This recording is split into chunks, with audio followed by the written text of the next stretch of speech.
I swear to God, if my phone hadn't died, I would have never pulled off the highway.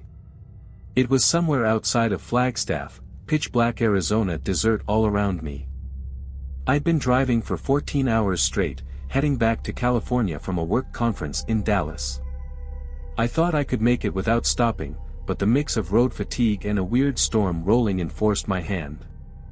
That, and the gas gauge blinking like a countdown. I saw the flickering neon sign before I even saw the building. Mel's Diner, open 24 hours. That red glow cut through the darkness like a wound in the night. It looked like one of those classic 50s style diners, silver siding, checkerboard floor, little stools at the counter. There was an old Chevy truck parked outside, rusted to hell, and not another car in sight. I walked in, and the doorbell jingled behind me. The smell hit me first, not bad, but off. Like fryer oil that hadn't been changed in a decade, masked with something sweeter. Like syrup and metal. The place was almost empty. Almost. There were 3 people sitting at separate booths. All of them just staring. Not eating, not drinking. Staring. One guy with a thick beard in a flannel jacket. A pale woman with glasses too big for her face. And a teenage boy with bloodshot eyes, still wearing a soaked varsity jacket. None of them looked up when I walked in. Behind the counter was a waitress. Blonde beehive hairdo, cracked lipstick, name tag said, Carol. She was smiling already, like she knew I was coming. Welcome to Mel's, she said, too cheerful. Sit wherever you like, hun. I chose a booth by the window. Not because of the view, it was just in case I had to bolt. She brought me a laminated menu without me asking. Everything was sticky. Not from syrup. From something thicker. I'll just take coffee, I said. Oh, you'll want something solid in you, she replied, smile never moving. It's a long night. Before I could answer, she was already gone. Then the jukebox in the corner clicked on by itself. Musical note, Only You, by the Platters started playing. The guy in the flannel stood up and walked toward the bathroom. He limped like his leg was broken, dragging it behind him. I could hear it scraping on the tile long after he was out of sight. I looked around again. The woman with the glasses hadn't blinked once. I reached for my phone, dead. The coffee came in a chipped mug. I swear it was already on the table when I looked back down. No steam. Cold. And then Carol said something that made my stomach turn. You're our first new customer in a while, she said. Most folks who come in here don't leave. I gave a nervous laugh, thinking she was joking. She didn't blink. Excuse me? I asked, gripping the mug like a weapon now.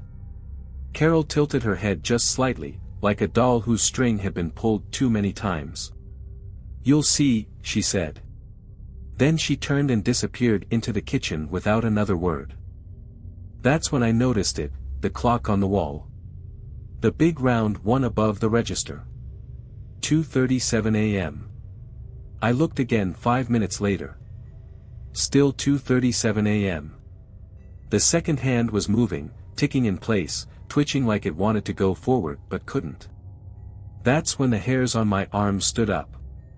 Something was wrong. Time wasn't moving here. Or at least, not like it should. I stood up to leave. Sit down. The voice didn't come from Carol. It came from the man in the flannel, who was now standing behind my booth. His face looked wrong. Pale. Like wax. Like someone had painted skin over something else. You're not finished, he said. His left eye drooped like it was melting. His lip twitched. His fingers were bone white, too long, with purple under the nails. I backed away fast and bumped into the booth behind me, where the woman with the big glasses was suddenly gone. The boy in the varsity jacket was now standing by the exit. Silent. Blocking the door. His eyes were blank, pupils huge, and something dripped from his sleeve onto the floor. It left a dark smear on the tiles. That's when the lights flickered. And for half a second, I swear to God, I saw everyone's face change. Not fully. Just a flash. The waitress, the man in flannel, the kid, they were still there, but their skin looked like it didn't belong to them. Like it was stretched over something else. Something not human. Something that pulsed beneath. I turned to run, but the floor seemed to resist. Like gravity shifted. Like the building didn't want me to move. The air was thick now. Every breath burned. Carol came back from the kitchen holding a plate of meatloaf, except it wasn't beef. The smell was sweet, metallic, and instantly made my stomach turn. "I made it fresh," she said. "He just came in last night." She looked at the varsity kid. He smiled for the first time, and I saw a row of teeth behind his teeth. That was when I sprinted for the bathroom. I didn't even think, just moved. The only door not blocked. As I slammed it shut behind me, I heard the flannel man whisper through the door, "You can hide, but they already smelled you." The second I locked the door, I knew I'd screwed up. The bathroom light flickered like the diner's, but faster. The whole room buzzed with that sickly yellow hum, the kind you get from a dying fluorescent bulb. The mirror was fogged, even though it wasn't warm in there. And the sink, the faucet dripped something that wasn't water. It was thick. Black. It hit the porcelain with a sound like wet rope. I backed away from the sink and looked around for a weapon. Toilet lid. Cracked. Paper towel dispenser. Empty. Trash can. Already full, and moving slightly, like something was shifting underneath the lid. Then I heard the whispering. At first, I thought it was coming from outside the door, Carol, or the boy, or the man in flannel. But no. It was coming from the vent above the mirror. A soft, raspy voice, like someone breathing words through shredded vocal cords. "You don't belong here, they'll wear you next." I wanted to scream, but I didn't. Somehow I knew that if I made a sound, it would be worse. I climbed up onto the toilet, stood on the seat, and got my face close to the vent. And that's when I saw it. A human eye, bloodshot, wide open, staring back at me through the slats. Not blinking. Not even twitching. I jumped down and slipped on the tile. My elbow cracked against the floor, and I felt a sharp sting, like glass cutting into my skin. And that's when the door handle began to turn. Slow at first. Then faster. Something was trying to get in. I scrambled to my feet and pushed my shoulder against the door. "Don't," I shouted. "I'll call the cops." No answer. Just breathing on the other side. Deep and wrong. Like a lung that wasn't made for this world. Then. Tap. Tap. Tap. From inside the mirror. I turned. There were handprints forming in the condensation. Not from me. They appeared like someone was on the other side of the glass. The light flickered harder and then exploded. Glass rained down. The mirror went black, not shattered, just black. Like the glass had turned into a void. Then something pressed against the surface from inside, and I saw a face pushing through it. Not a person. Not anymore. No eyes. Just holes. Skin the color of dried meat. Its jaw opened far too wide and, slam. The bathroom door burst inward. Carol stood there. Only it wasn't Carol anymore. Her uniform was the same. But her face had split down the middle, two halves peeling away like a zipper, revealing raw, veiny muscle underneath. Her eyes rolled in different directions, and something moved under her apron like snakes under a sheet. "You're not allowed in here," she said, but her voice came from somewhere inside her chest, not her mouth. I grabbed the plunger, the only thing within reach, and swung it. It connected, but it was like hitting wet sand. She didn't even flinch. "You need to take your seat," she said. "The others are waiting." She grabbed my wrist. And her skin started to stretch over mine.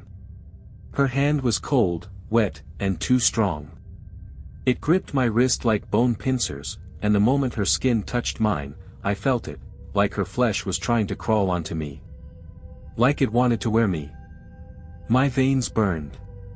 My vision doubled. Somewhere deep in my head, I heard a second heartbeat, not mine. "Stop struggling," Carol whispered. "It goes easier if you stop."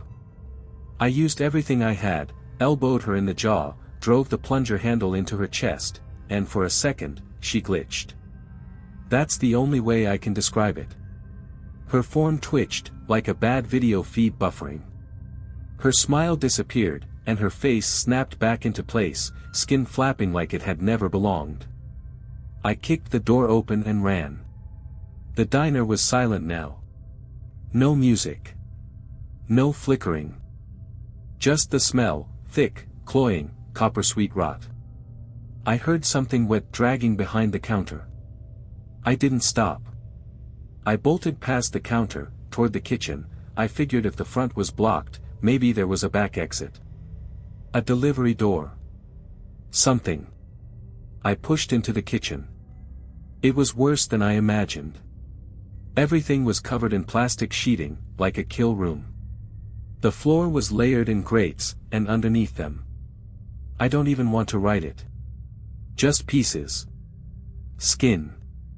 Piled up. Faces peeled clean like Halloween masks, stacked like drying laundry. And hanging from hooks, people. Or what was left of them. One of them was still moving. He looked at me with the last ounce of strength he had. "Run," he croaked. "Before the shift resets." "What shift?" I asked, my voice breaking. Then I heard it. A deep, mechanical clunk, like something slotted into place underground. Followed by a sound like meat grinding through stone. The kitchen started to shake. Then the floor began to move. Tiles split open in a perfect square beneath my feet, and the metal elevator rose up. On it stood the kid in the varsity jacket, but now his skin was gone from the waist up. Just red muscle, and hundreds of teeth circling his ribs like a mouth. Behind him was a sign, written in red, "Next course, fresh." He didn't move. He just watched me. And said one thing, "You're almost ready to be served." That's when I found the door. A rusted steel door by the pantry, hidden behind stacked cans. I should have missed it. Maybe they wanted me to. I yanked it open and ran down the dark hallway behind it, into blackness, into cold. Into whatever the hell was below Mel's diner. The hallway behind the pantry wasn't made of concrete or tile, it was carved rock, like a tunnel dug by hand, or claw. The walls pulsed slightly, like they were breathing. The deeper I went, the warmer it got. Not like a furnace, more like body heat. The air stank of rust, rot, and breath. There were no lights. Just a soft red glow coming from the end of the tunnel, like an ember waiting to swallow me. And behind me, footsteps. Wet ones. I couldn't tell if it was the kid, or Carol, or the thing in the flannel jacket. Or all of them. The tunnel opened into a vast cavern, big enough to hold a church.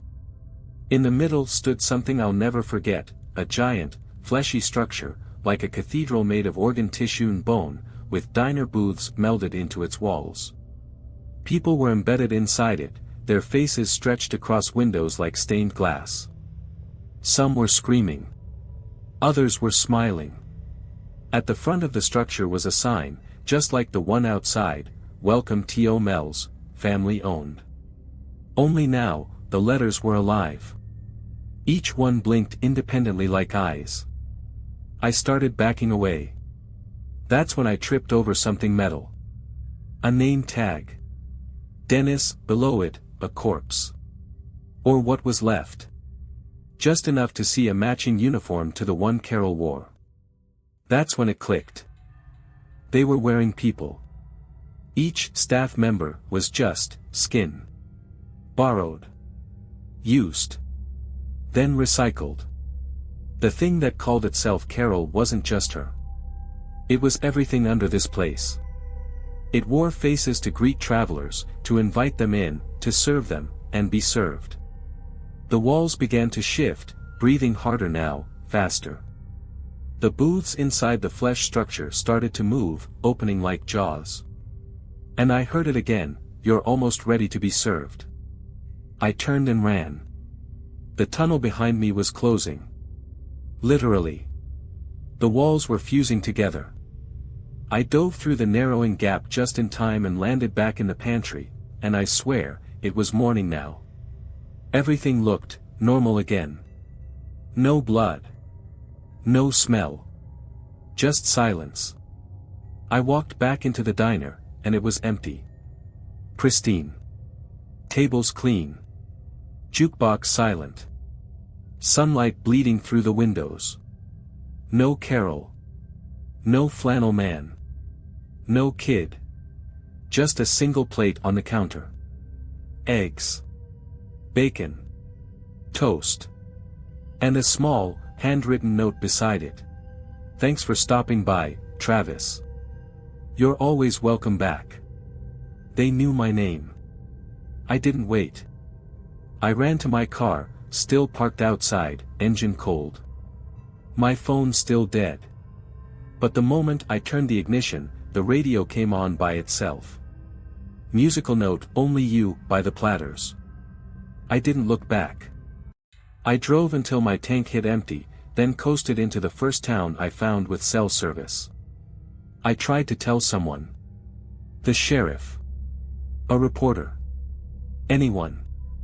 But when I searched Mel's Diner, there's no record of it. Not in Arizona. Not anywhere. It's been 6 months since Mel's. I don't talk about it anymore. Not to friends. Not to family. And definitely not to anyone who might actually believe me. Because once you believe, it starts showing up again. I haven't been sleeping right. I hear things in the vents. I smell bacon at 2:37 a.m., even when I haven't cooked in days. Sometimes, when I pass old gas stations or rest stops, I see a flicker of red neon in the distance. A shape in the mirror of the side view. A whisper through the static on the radio, "Hungry?" I haven't driven at night since that day. I keep my tank full and my phone charged. But I swear, I feel them trying to find me. Because I got out. And you're not supposed to get out. I went back to the GPS logs on my car's dashboard. Tried to retrace the route. Nothing. The highway I was on, it doesn't connect to where I was going. Not really. It's like I dipped into some fold in the map, some wrinkle in reality. And Mel's was waiting in that crease. Waiting for anyone too tired to think straight. Anyone lonely. Anyone hungry. I spoke to a trucker online who said he once passed a diner in the middle of nowhere that wasn't there 5 minutes ago. Said he saw someone inside wearing his brother's face, his brother who'd been dead 3 years. He drove on. Smart guy. But not everyone drives on. Some go in. Some get fed. Some become the food. The worst part? I looked at myself in the mirror this morning, and for a second, just a second, my eyes didn't blink at the same time. Like they're testing the fit.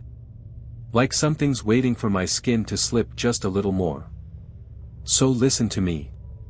If you're ever driving late, and your phone dies, and your GPS glitches, and you see a silver diner glowing red in the distance, don't stop. Don't even slow down. Because Mel's Diner is always open. And they're still waiting to serve you. I thought it was over. I changed my number. Sold my car. Moved 3 states away.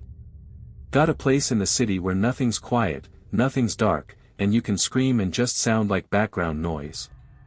And for a while, it worked. No whispers in the walls. No flickering jukebox songs. No red neon signs bleeding through the night fog. Until last week. I came home late from work, long shift, cold rain, empty stomach. I turned the corner toward my apartment and saw it, a to-go bag. Sitting on my doorstep. Grease spots soaking through the bottom. A receipt stapled to the top. It just said, "Your usual." On the house. Carol, I dropped it, backed away, but the smell, that same smell, hit me before it even touched the ground. Fry oil and copper. Burnt syrup and blood. I moved the next day. Burned everything. Clothes, couch, mattress. Anything that might have held the scent. But last night, the power cut out at exactly 2:37 a.m. When it came back on, my kitchen radio, which hasn't worked in years, played just one thing, musical note, "Only You," by the Platters. And this morning, on my bathroom mirror, written in steam, was one sentence, "Your table's still waiting." So now I don't run. I don't hide. I write. Because maybe if someone hears this, really hears it, they won't make the same mistake I did. Maybe they'll see the sign and keep driving. Maybe they won't be lured in by the smell of comfort food at midnight. Maybe they'll live. Because me? I've already been marked. And when Mel's comes calling again, there's only one thing left to say. Check, please.